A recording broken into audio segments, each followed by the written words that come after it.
বাহ, শালি আমার তো দেখছি অনেক সুন্দর, আগে তো খেয়াল করিনি। যদি বিয়েটা না করতাম তাহলে শালিটাকেই পছন্দ করতাম।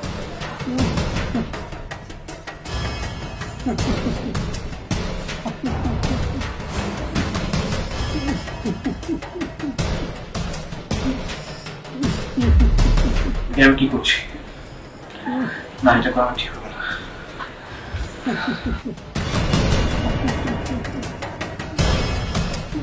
ভাই, আপনি না কালকে আমার রুমে গিয়েছিলেন? আরে একটু দূরে সরে যাচ্ছেন কেন আপনি? গতকাল রাতে এত আফসোস করলেন, আমি কিন্তু সব শুনেছি। আরে আমি কখন কি বললাম? আর দেখো, আসলে তোমার আপু যদি জানতে পারে। আচ্ছা, আমাকে কি আপনার ভালো লাগছে না? হ্যাঁ, ভালো লাগছে, কিন্তু তোমার আপু যদি জানতে পারে তো।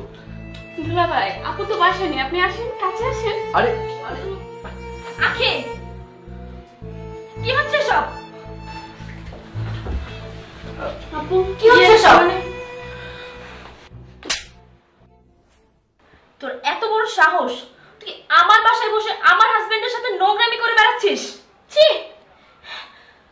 তুই না আমার বোন, বোন হয়ে নিজের বোনের সংসার ভাঙতে এসেছিস তুই।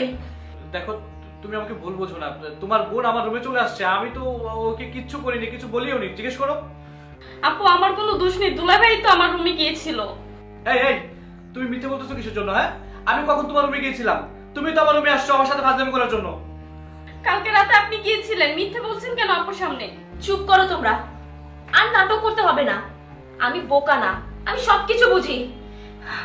আরে যে তুই, তোর ভবিষ্যতের কথা ভেবে গ্রাম থেকে এনে তোকে এখানে আশ্রয় দিয়েছি, তোকে ভালো কলেজে ভর্তি করিয়েছি, আর সেই প্রতিদান তুই এখন আমাকে দিচ্ছিস।